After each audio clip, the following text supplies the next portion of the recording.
Den danske model og Flexicurity af Gitte Katrine Sorøya og Minka.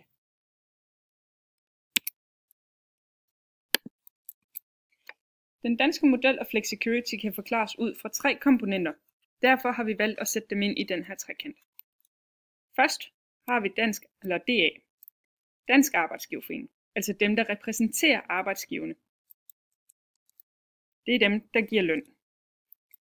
På den anden side har vi LO, Landsorganisationen i Danmark, som repræsenterer fagforeninger og dem, der tager arbejdet, altså dem, der modtager lønnen. De 2 parter her, de sidder og forhandler om, hvordan vores arbejdsvilkår, løn, ferie osv. skal være, altså laver de overenskomstaftaler. Den tredje part, vi har, er staten. Det er dem, der nedsætter regler for kontanthjælp og dagpenge. Hvis vi ser på begrebet Flexicurity, består det af 2 dele. Det engelske flexibility, som betyder fleksibilitet, og security, som betyder sikkerhed. Ved at staten har regler for og tilbyder kontanthjælp og dagpenge, er arbejdstagerne sikret en security ved at de stadig har en indkomst i tilfælde af fyring.